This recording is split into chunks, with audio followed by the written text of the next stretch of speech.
Yan, magandang umaga sa inyong lahat dyan, guys. Ay, guys. Maulan ba sa inyong lugar ngayon? Ay, dito sa amin ay maulan pa rin. Tayo ay kakain. Ulam ko po ay paksiw. Ayan. Tayo ay magkakamay lang. Tapos yung kanin ko mga pangga ay mais. Kain po tayo. Laging lemon. Pero okay lang yun. Kasi mais naman yung kanin natin. At masarap yung dukot. Pamilya ni Jeddah. Binili ko po ito doon sa customer ko. Diyan po sa baba ito. Nagpagawa po ako niyan para po mas comfortable ako sa mga customer ko pagka nagtutupit ako.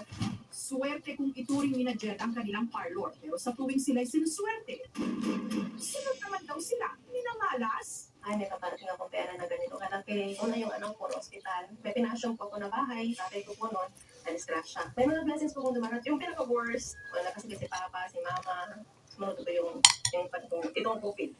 Dahil sa paniniwalang may kung anong nagdudulot ng kamalasan sa kanilang buhay, noong October 25, sumangkuli sila sa isang albularyo. Para sa inyo, sa inyong ipangayo, hindi mo ka, dangin na akong pamilya. Dugo po ito ng gabi. Nalibutan ko yan sa loob at labas ng bahay for protection po.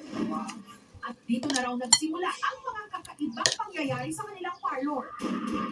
Ang kanilang salamin, tila nagkaroon daw ng bakat ng mukha. Wala kong ganyang nakalitok yung mga kapal yung kilay, yung hugis ng ilong, yung bibig.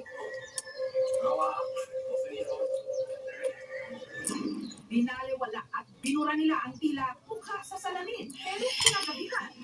Ano pinitumas? Sa ba inyong tuyo in tao, ano mong nagpakita? Bakit ko hindi ko na kung ano sila yung mulit sila sila? Wala niya ako yung ready sa mahilapot. Pero ikaw na naman, dito po, dalawang mukha. Ang padre de pamilya na si Tatay Jenny, pinagbubura ang mga tila mukha sa salamin. Pinalasan ko lang kay Gila. Bumalik ka. Maganda-ganda na. Kinabukasan, may bigla uling lumabas dito ang para na namang mukha. Titigang maigi ang salamin.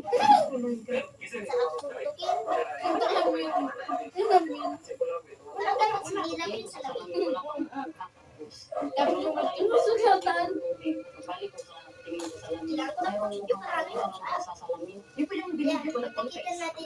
Ayan na naman, oh.